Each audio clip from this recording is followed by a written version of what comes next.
It's wonderful to have all of you today. My name is Carrie Dedon, Associate Curator of Modern and Contemporary Art, and I am delighted to welcome and introduce our illustrious speaker this afternoon, the incomparable Fay Jones.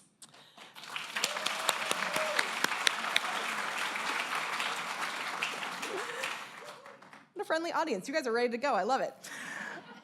Fay was born in Boston and received a BFA from the Rhode Island School of Design before moving to Seattle in 1960, where she has been an active and prominent member of the art scene here ever since. Beginning her career at a time when abstraction ruled the day in the mainstream art market of New York, Fay charted a different course, embracing representations of the human figure and the narrative possibilities they entail. Her enigmatic and often surreal paintings, drawings, and prints are populated with recurring human and animal figures that are at once familiar and strange, creating dreamlike scenes that invite the viewer to probe through layers of meaning. Her work is featured upstairs in our current exhibition, Poke in the Eye, Art of the West Coast Counterculture, but you may have also seen her work in the many collections in which it is represented throughout the Northwest, including the Portland Art Museum, the Tacoma Art Museum, and many others. On the large-scale mural in the Westlake Light Rail Station, if you took the light rail here today, you may have seen it. Or you can catch her most recent prints right now at Studio E in Georgetown, on view now, and actually with a reception later today at 4:30? Today at 4:30, so you can have a double Fay day if you'd like. But we are so happy to have Fay here today to speak about her work and her long and impressive career. Please join me in welcoming Fay Jones.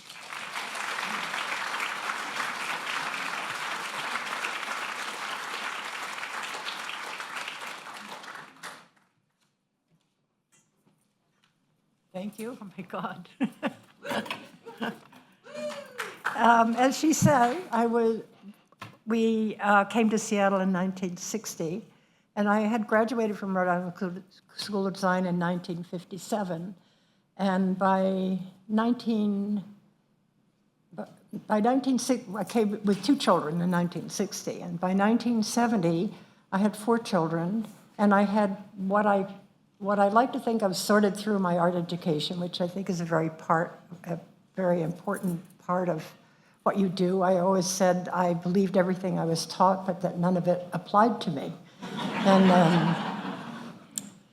And in 1970, my friend Elizabeth Sandvig I had no intentions of showing my work. I was just making it. It was very small. And she had a show scheduled at Francine Seder's gallery with sculptures. And she said, why don't you show your paintings? The walls are all bare. So I have to say, once you've taken your work out of your studio and shown it, it is a hook. Any of you who are in my position know that. It's very different to have somebody else look at what you've done.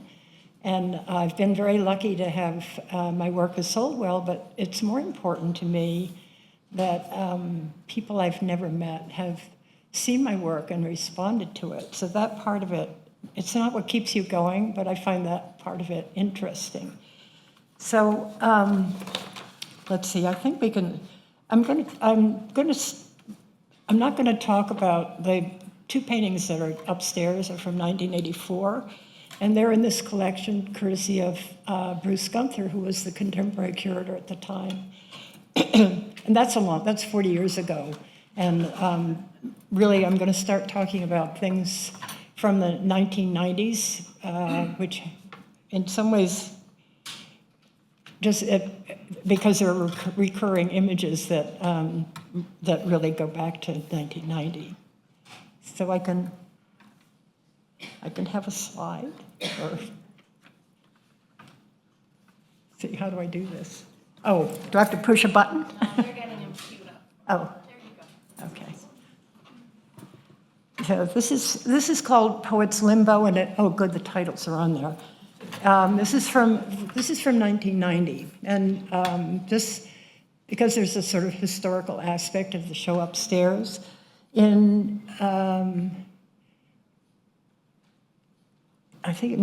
is not from 91. there was a very famous poet here in town who was a friend of William Burroughs and had a sort of similar, he had a difficult life, but he had a very big influence on a good part of the art community here. And I didn't know him very well, and he was married several times. And towards the end of his life, he committed suicide, which was very sad. But he was contemplating marriage again, and he used to call me, and we would have hour-long conversations about marriage. And I don't know why he thought I was qualified, except that I was still, and I had four children. And so when he died, I painted two very large paintings, the Poet's Limbo and Poet's Paradise, and they were really, that explains The Bride, which was sort of the wedding discussion that we had on the phone. But also in 1990, my first grandchild was born, so he's now 34.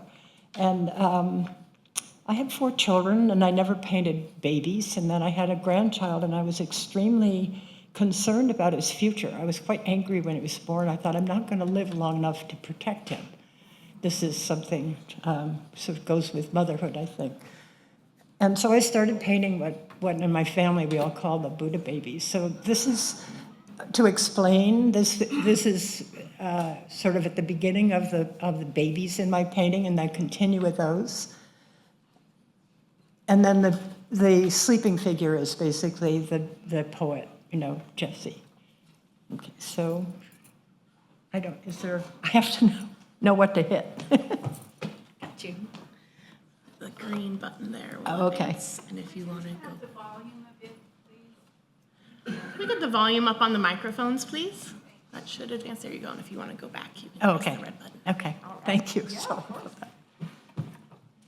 that. This is from 1992. It's good. The title is there, and this is I've told this story before, so I'm sorry if you've heard it, but my mother always said that I started painting or drawings in the upper left-hand corner and worked my way diagonally down till I got to the lower right corner. So quite deliberately. The other thing is, since we're into sort of old anecdotes in this show upstairs, the paper that this was painted on belonged to somebody named Knight Landisman, because I took over his studio, and he became an editor for one of the art magazines. So it's nice. You find painting. I painted over one of his paintings. It wasn't just a piece of paper. And so this was a test to see whether I really did paint, starting in the upper left-hand corner and going down to the lower right. And I ran out of steam at the bottom.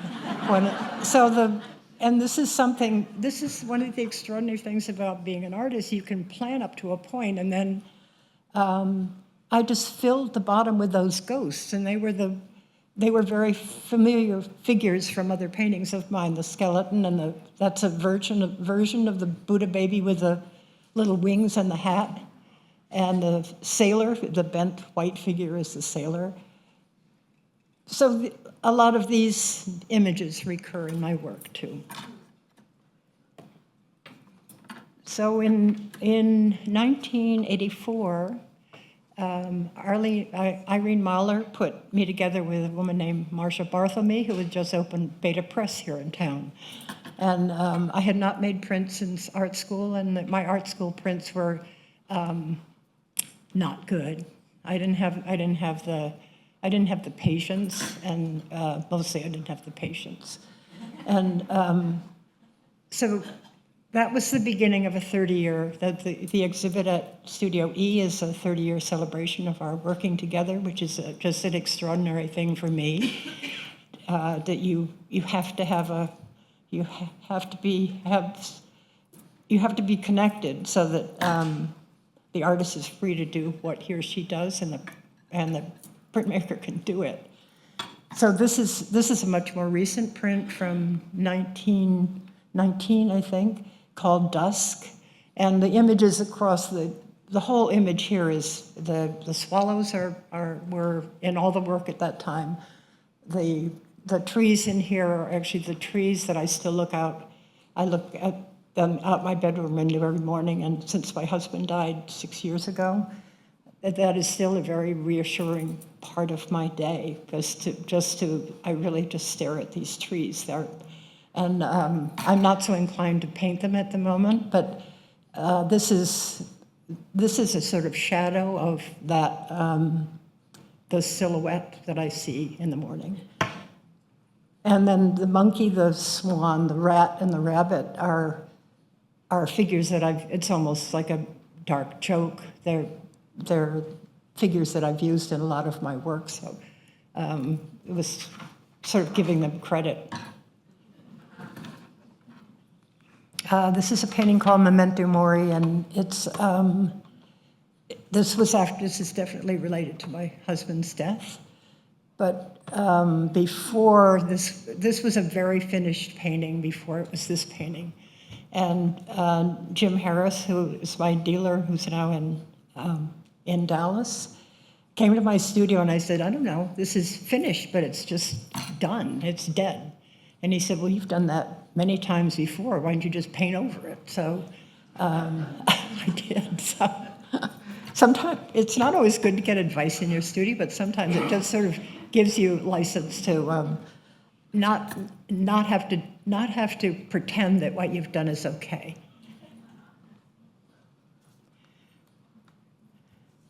The next five images these are from when COVID started, and I started by painting 10, I sat at my dining room table and looked out the window west, and I painted 2 trees one was deciduous and one was evergreen, and the deciduous tree was in front of the evergreen. And I started in the winter so that it was basically a sort of lacy, a lacy tree against a very firm evergreen tree. And by the time I'm finished, the deciduous tree had leafed out, and the fir tree was completely obliterated.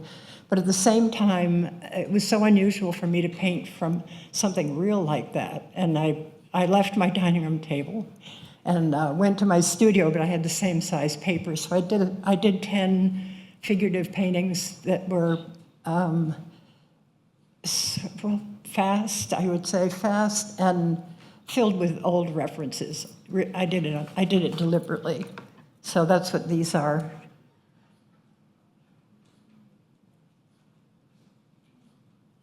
That's sort of a portrait of motherhood. I have 4 children, so. And then I have 2 images I'm going to show that people always ask you, where do you get your ideas? And I always say, well, the ideas are easy. It's painting them that's difficult. And I don't always know. I can't always explain where things do come from. But this painting is definitely related to a story that a friend told me about being in elementary school, and his mother was one of the teachers, and he was told that he must dance with the girl who was unpopular. And I don't know, he's probably in 5th grade. It was just one of those. And then, of course, this has, in a way, nothing to do with this story, except the title. And I made up the Bonnie Day title, which is also French for good idea. And this is an enormous painting. So I still like it. I haven't seen it since I finished it. So.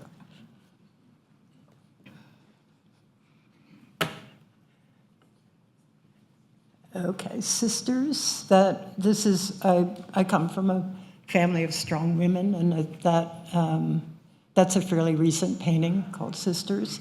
And then Bouquet is one of the large prints that I did with Marcia Bartholomew. And at the time, I was in an automobile accident. It was really almost a head-on automobile accident. And I was in one of those collars and on drugs. So I still remember just leaning over and making those drawings. So I couldn't, I don't recommend it, but I've always loved this. And also you cannot always do the things backwards for printmaking. You think you can, I think I can write the numbers 1 to 365 backwards, but in fact you can't. So somewhere in the middle is a number where I just slipped back, and it's backwards in the print. So there are 365, there are 365 numbers on that vase. Okay, so. And the painting on the left is the kind of thing I do when I'm through painting big paintings for a show. In the old days, I did things like make my mother a quilt, or you have all this sort of leftover hand energy when you think you're through doing something, but in fact you're not. So I've always liked these. They're always a little bit funny and they're small. And then the painting is in the Opera House. I painted, thanks to Artist Trust, I had a grant to go to France in 1989 for 2 months. And that is a painting that I painted in France, and I brought it back in pieces and glued it together when I got back here. And it's the only time I ever tried for one of the city purchases, because I thought this is a painting that is completely appropriate to the Opera House. So it's still there, and I go to the opera, so I get to check it out.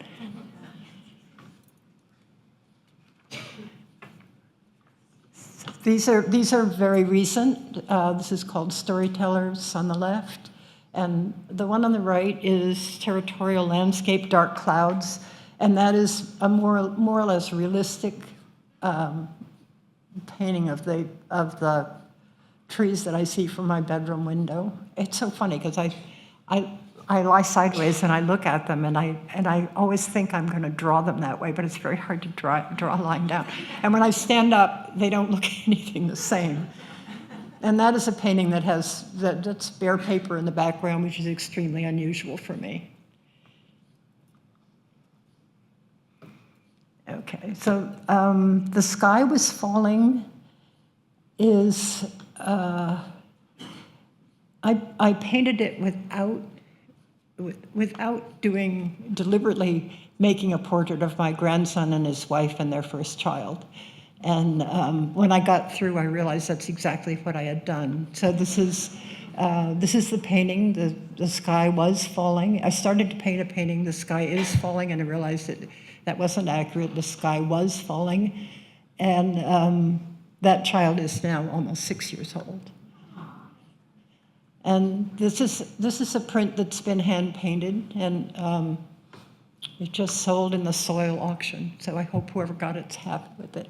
So the hand painting is just the flowers in the ring around the woman's head, and it is sort of a portrait of my mother, who it turns out was a very mysterious woman. These are two of the tree paintings, and so there were 10 of them, and these, let's see, these are that one's close to the end. I can't tell what the order was. And at the same time, I had painted a painting after, in 1990, my grandson was born, and a week later, one of my brothers was murdered. And both of those things, there's an image from my brother's death of a gambler, because he died in Las Vegas. And there was a man that I saw in a casino after his my brother's memorial service that was sitting. He was with a group of people, and he was well dressed with a hat, and he was sitting facing down. And I'm still using that figure in my paintings now, along with the babies. And then I did a very large painting after that year after my grandson was born and my brother died, called Touch and Go, and it's in Nishino in the restaurant. And I'm from a big family, and when I just think Touch and Go is I know it's something used in planes, airplanes, but I also just like the very literal thing of that things are not permanent. So this, I knew that I was, in a way, painting a repeat of the painting from 1990, and I could not, in this painting, I could not get the color strong. It was pastel from the very beginning, and I think at the end I very deliberately put red hair on the woman in the lower right, and a black cap on one of my grandson's friends who was around at the time. And I don't know, I love this painting, and I made sure that all the people in it were touching.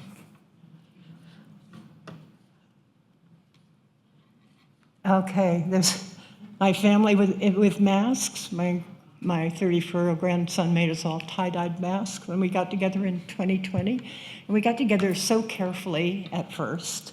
And my family from LA were sleeping in my studio. Everybody was staying very separate. And then you get a little food and wine in people, and they forget all about it. And it's human nature. It's very, very hard to stay apart. And then the photograph below is at Lincoln Park. We scattered some of Bob's ashes where he, I don't think he ever caught one, but he used to fish for salmon from shore. And our timing was very, very good. We did it late in the afternoon, and there were a lot of people fishing. And by the time they left, we were ready to scatter our ashes. And we walked to the shore, and all of a sudden this elephant seal came up right in front of me. We had to look it up to find out what it was. It was the strangest looking creature. And it came up once, and it went down, and it came up a second time, and it went down. It came up a third time and went down, and we tossed Bob's ashes. So we assumed that was who was carrying him away. It was actually very sweet. This is another painting that's based on somebody else's story. So I have a friend who's a poet, and he sent me, and so he's a good writer, and he sent me it was a letter that was typewritten, old-fashioned typewriter, describing a very complete description of a dream that he'd had. So I thought, oh, this is too good to be true. And this has really almost nothing to do with the dream, except that there was a red clipper ship in his dream, and there was a bride who was very full of herself. And then he was in the dream delivering a painting of mine to the editors of the New York Times.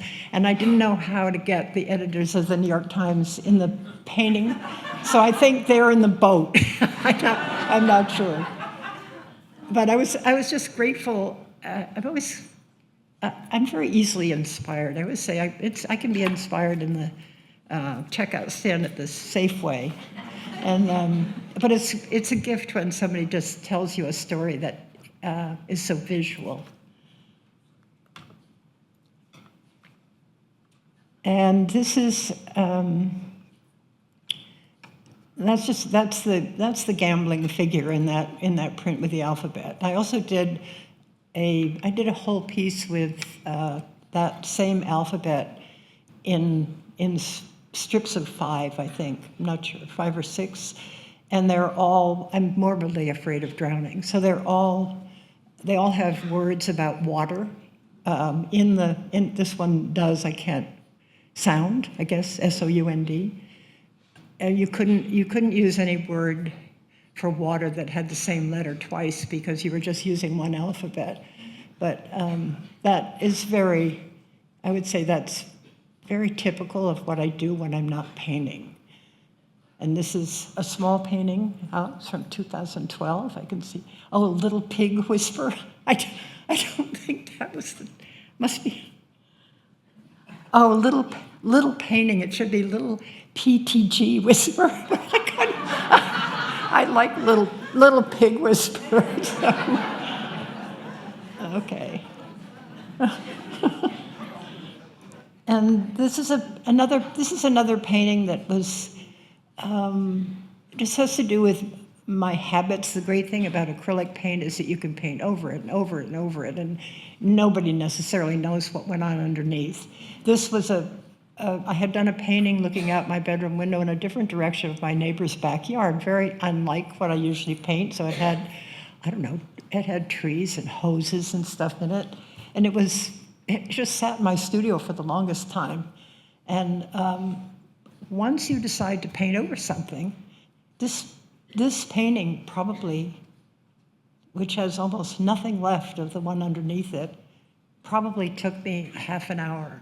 And those things so seldom happen. You just think, well, there's one reason you keep going. So that's the last one.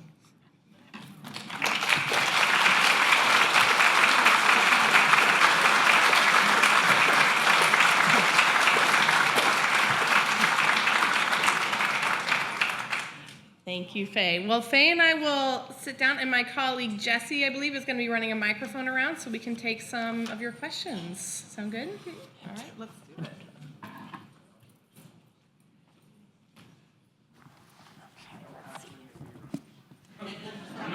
Jesse says don't actually make him run. So let's see how fast, how rapid fire we can get these questions going. Since I'm going to be selfish, I'm sitting here with the mic. I'd love to start us off with a question, if I may, before we turn it over to our audience members. You mentioned that you get asked a lot, where do your ideas come from? And another question that, as somebody who works with modern contemporary art, I get a lot is, what does it mean? And I think that people, especially in figurative painting, are often looking for the story. And I was struck, as you were speaking, how often your work maybe starts with a story or starts with a personal memory or association, but you seem to work so intuitively that then the story kind of evolves in the course of the painting. And I wonder how you think about that in terms of narrative and meaning and what might be picked up by the visitor. I don't think I do. That's part of the I don't know. I don't know how to, I don't know how to answer. I don't think I do think about that. Mm-hmm. So it's something, you have an idea with the ones that came from other people's stories, and you think you're going to do it one way, and then something just happens, I think I work like a writer when people talk about their characters telling them, their characters having their own way of doing things. I think that is, it's why you keep doing it, I have to say. Yeah. I feel very lucky at my age that I can, Jim Harris said, as I just had a show in Dallas, and he said, there were a group of gallery people who came in to see my work, and they said they liked the work very much, but they were so surprised that I was still working at my age. And I don't know, I honestly don't know what else I do. So, I think the association with writing is a very strong one because they do feel like characters in a play or something. Yeah. And they're also, this is the way in which I'm really quite different from the West Coast figurative painters that were coming up when I was getting out of school, like Joan Brown and Stephen Cornell. They were very. And that was sort of the order of the day. If you were going to be figurative, you could not make these people real. You couldn't make them have an identity. You had to sort of, and I've always gone in the other direction and made them as specific as I can. So I think in that way I'm different, and that's part of my pleasure. I mean, if I quite often paint a face 20 or 30 times before it's done. So I don't know what your question was. No, I love it. Yeah. I see, okay, we'll open it to audience, and I see a couple questions over here. Thank you, Jessie. Oh, you're going to have to run.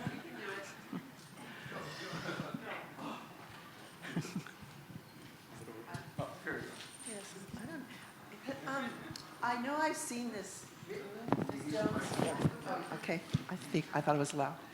I know I've seen this in writing, but I'd appreciate so much hearing it directly from you. And I'm sorry, you probably get this question a lot. I can't hear you. The sailors. Could you say something about the sailors that have I know it's been documented, but I can't remember what I've read about that. It's sort of corny, I think. I was born in 1936. I grew up during World War II, and I grew up on the East Coast, and in the summers, we were in a town that was heavily fortified. I mean, there were gun emplacements, and there were soldiers, going on the beach with guns. I mean, it was interesting. But there was also the whole thing with the sailor joining the Navy to see the world. I think there was something extremely. And also, I have to say, I do like sailor outfits still. So. Well, who doesn't? And so I think it's always been a sort of a female envy of that freedom from that time. I'm talking about basically in the 40s. And I can't explain it any better. I try to get with these things that I have repeatedly painted, I'm always trying to get rid of them. So it isn't always, I can't always do it. Or sometimes you bring them back, and you think, okay, one more time, so. I think we had another question in the back. Thank you.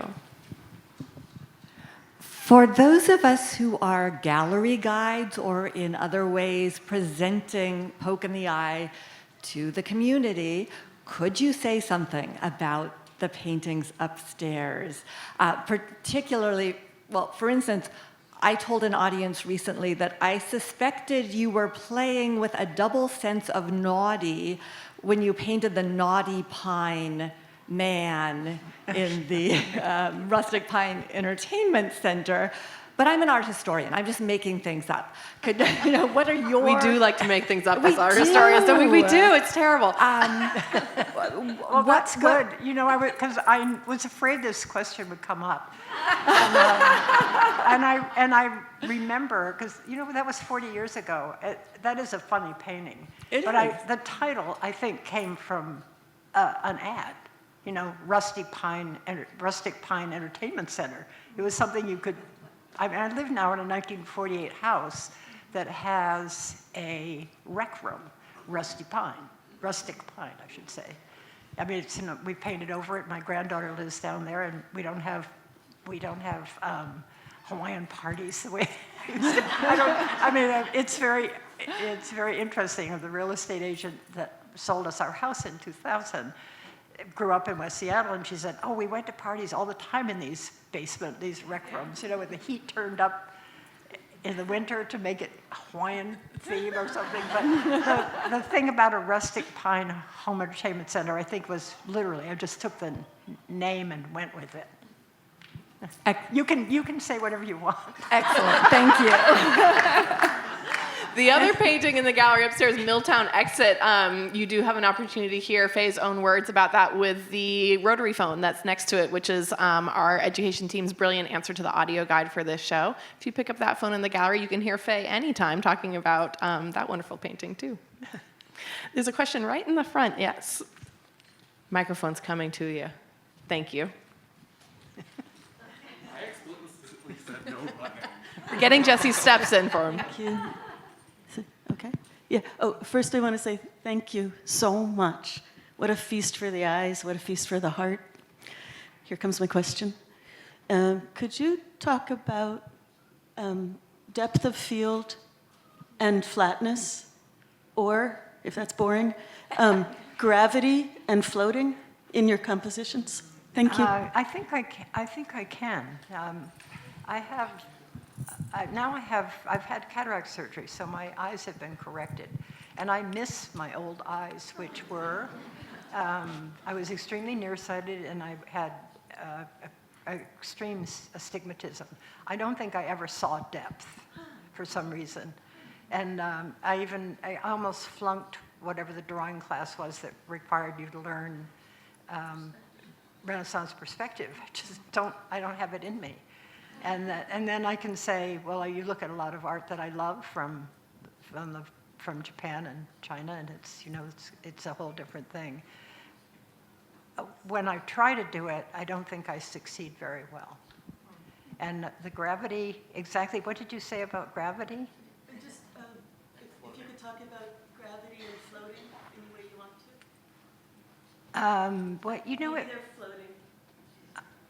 Yeah, I think doesn't seem a strict. They are definitely floating. Those are women in clouds over there. But I'm trying to think what I was going to say something about that. Sometimes. Oh, at one point, it's the same studio that the guy Knight Landisman had, and I stole his paintings to paint on. It was the best studio in town. It's at the bottom of Lake Union. It was on the 3rd floor of the American Meter Machine building.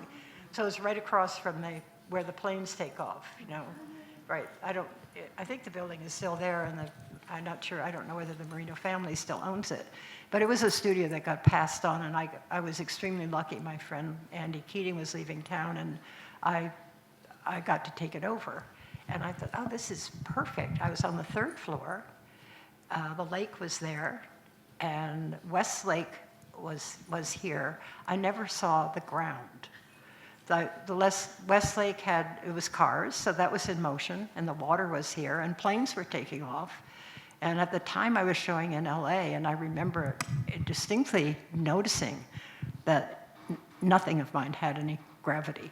So that's a very accurate observation. I should be more grounded now. My studio's in my backyard, but I think I still have a tendency to not. Yeah. Thanks.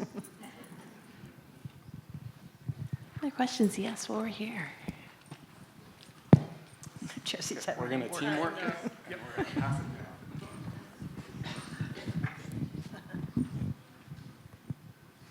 What about the boxing gloves? What about what? Boxing gloves. Oh, Lots of images with boxing gloves. I've almost forgotten that. I have one. I think it's sort of a natural thing. I never learned how to box. I think it was a thing of self-defense, the idea of self-defense. Also, not only that, but from my standpoint, it would be having your hands immobilized. In other words, they wouldn't work because they're. So it's both things. It's self-defense because you could, presumably, if you learned it right, you could whack somebody. But also, I think if you're an artist, you're always afraid of losing your hands, you know? So there is that. I don't know exactly why I did that, but I think that's part of it, is that your hands are incapable of doing what you need them to do. Thanks. Interesting, a dual defensiveness and vulnerability in those two. Yeah, I had never thought about it, so sometimes questions are good. Thank you. I noticed in a number of your paintings use of Buddha babies, and you mentioned that earlier. I'm curious about the origin and implementation of Buddha babies in your work. It's pretty much my grandson, who's 34. You know, because he was the first grandchild, and he was a chubby baby. He's a chubby 34-year-old, and I think they. I don't hate the word symbol, but they symbolize innocence. So, and it's hard to do these days, but I still believe in innocence.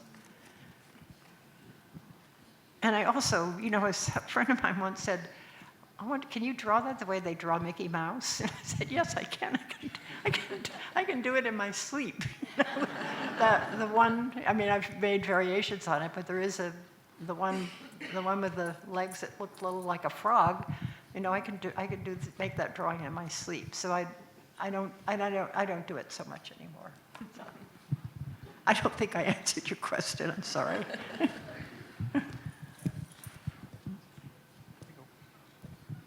Hi, Fay. Your work is so influential, and I'm curious, who were some of your influences? That's interesting. I see you're sitting next to Donna. My influences are generally not what you'd expect.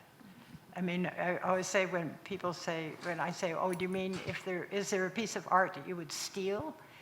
The piece of art, there are two pieces of art that I would steal, and they are drawings of Mondrian's. They're very abstract, and to me they are perfect, and they're mysterious, and they're in the collection of the Museum of Modern Art, and when I go there and they're not up for view, I get withdrawal problems. I expect to see them.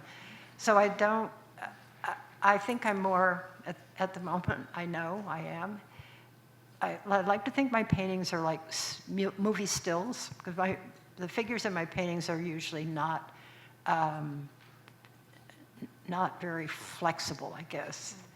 They look as though they're in stop motion, and I love movie stills because they're quite separate from the movie itself. You have to stop everything, and they take photographs. And I've just done a gigantic painting based on a movie still of a Jean Renoir film from 1935 because I couldn't resist it.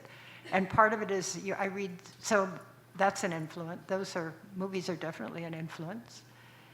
And I can't even think when I was in art school, I would still love to be able to paint like Piero della Francesca.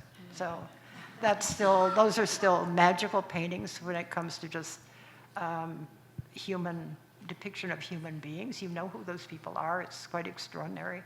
And just the way they're interlaced with each other in his paintings. So I would say, I don't know if that answers your question. I think we have time for one or two more questions if there are any last burning. Yes, Cheryl. No. Jesse, you're doing a great job. Jesse's aerobic class. Yes. Hi. You mentioned Joan Brown. Was she in some way? I mean, we have a couple paintings by her upstairs, and she's like a forgotten person, but her story is so interesting, and you mentioned her. I wonder how much you knew about her, and... I definitely knew her work, and she was definitely Bay Area figurative painter, and she painted in oils. I paint in acrylic. Yes, I would say I'm an admirer of hers. So, definitely. Thank you. It's interesting. I mean, you mentioned this a little bit, the Bay Area figurative painters. She was one of a group of artists really working as a group with, Manuel Neri and Diebenkorn. And you mentioned, you were really not working as a group. You were charting your own course here. So a very different kind of avenue. And just that thing of, although Joan Brown, more than most of those men, did do facial expressions. I mean, you knew more who you were looking at. And who's the one who was really the most, I can't think of his name, a less well-known person who did his figures were much more abstract than the rest of them, but he was sort of he was the father of that whole school. Somebody? David Park. Yeah. Thank you. Yeah, thank you, who helped me. Helped us both. Yes, we have one last question. Fay, I just wanted to know if you would speak to how you and your husband, Robert Jones, continued to go completely opposite directions in your work and yet remain so faithful to one another as far as being supportive of one another. I'm assuming that there's a lot of married couples and partners who would like to know how that separation could be made possible. Well, I think that the really good thing was people say, what is it like to be married to another painter? And I said, well, I don't know anything else. But also, the one thing that we completely understood was that a good day in your studio has nothing to do with product. And I think that artists who are married to non-artists quite often, okay, you've been working in your studio for 3 days, where's the result? And that was, I mean, that is a very important thing, that you don't expect even 8 hours of great work doesn't necessarily mean you have anything to show for it. And the other thing is our paintings, if you looked at our paintings when we started, the day one, they were quite similar. It's just that if he got even close to representation, he would go in the opposite direction, and I would head directly for it. But I mean, we used to laugh that we basically both started our paintings pretty loosely, and then I was always focusing in, and he was getting away from that. So, did I answer your question, Beth? Well, with that, we are out of time. I'm sorry to say, because I know we could all listen to Fay all day, but you can see Fay's older work upstairs in Poke in the Eye and her most recent work at Studio E in Georgetown. Thank you, Fay, so much for joining us today, and thank you all.